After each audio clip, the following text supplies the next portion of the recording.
Claas just launched a new tractor series, the Claas Axion 8. It is replacing the now former and here in Denmark quite popular Axion 800 series. The new series, even though it has only just been presented. It has been running in Denmark for quite some time. In this film we will go through what is new in the new Axion 8 series. The tractor has only run 100 hours, including with the Danfoil sprayer. Early Danish experiences with it are quite good.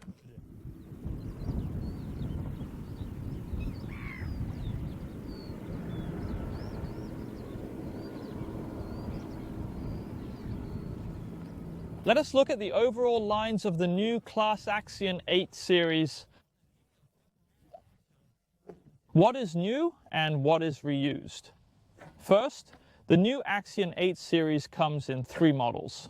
The previous Axion 800 series actually came in 5 models, even though this Axion 8 I am standing by has no model number on it. This is the new top model.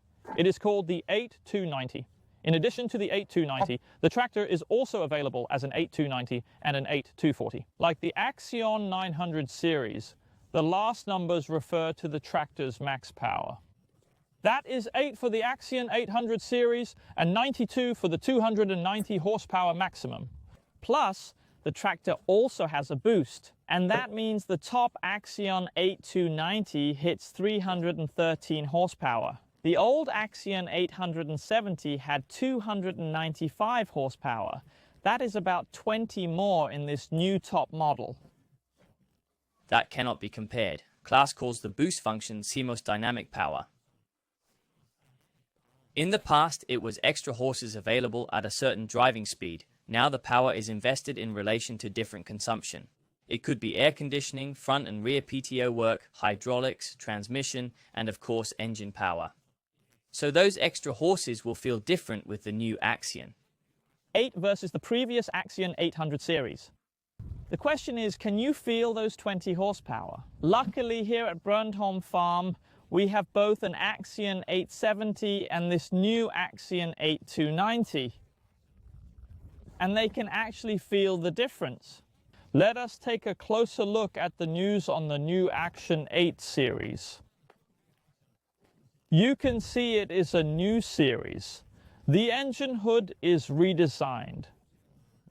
It is the same design as the Axion 9 series. We have it on the series and the Arion 6. Otherwise, it is a new cabin on the tractor. Some things that have been maintained are the wheels and axles. It is the exact same tire setup as we have on the 870. It is the same wheelbase. It has a long wheelbase of 2.98 meters.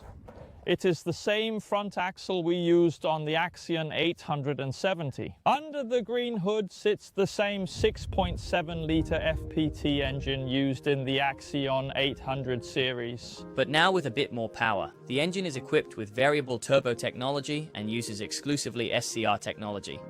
That means there is no EGR with recycling of exhaust gas in the engine room. The service interval is also increased to 750 hours instead of the previous 600 hours. At the brand new step for the cabin, Claas has kept the full-size toolbox between the steps. And now we come to the really big news on the Axion 800 series. The cabin is 17% larger than before, and you notice that already at the entrance, where it has become 10 cm wider inside and equipment conditions. The cabin has 3.24 cubic meters of space and a glass area of 6.7 square meters. As a driver, you will undoubtedly notice the more space on both sides of the steering column, and with all instrumentation in front of the steering column, move to the right A-pillar. And the new A-pillar display can be adjusted in height, and with the possibility of mounting extra terminals for example, GPS, isobus or similar.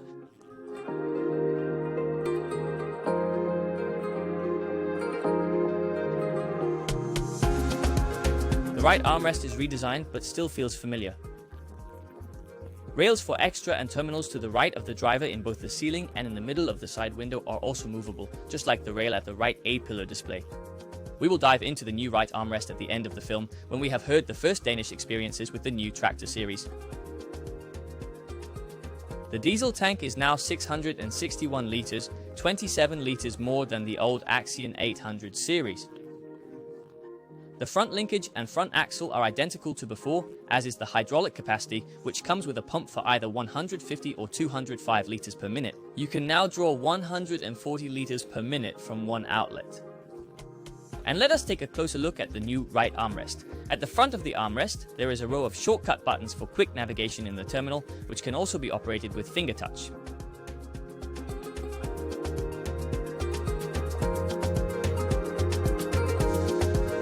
Here you switch between the different users, precisely to tailor the tractor's settings to the individual task or to the individual driver. The various driving screens can be set up to suit the driver or the task, and the same applies to programming the buttons on the C motion handle. And on the electropilot joystick or through the conversion of the operation of the individual hydraulic outlets. The terminal itself is largely identical in structure compared to before, though with significantly faster processor power. If you are interested in a more in-depth review of the terminal and the armrest, Agritech Media has been in the market with the Axion 9 for an Agritech test in the spring of 2026, sharing a cabin with the Axion 8 series. You can find the in-depth review here on YouTube via the link in the description below or by searching for Claas Axion 9. Danish agro machinery, the Claas importer, says the first Axion 8 units are sold in Denmark with a double-digit number of Axion 8 tractors already on their way. And the first ones will be delivered at the beginning of the autumn of 2026. We have reached the end of our Axion 8 First Impressions film. Remember to subscribe to the Agritech Media YouTube channel if you have not done so. Because if you click the bell icon, you can make sure that you receive a notification the next time a new video is ready here on the channel. And you can expect a series of follow-ups for some of the first Claas Axion 8s to be delivered in Denmark. And remember, it is completely free to click the subscribe button here on Agritech Media's YouTube channel, and if you turn on notifications, you will stay fully updated. Thanks for watching.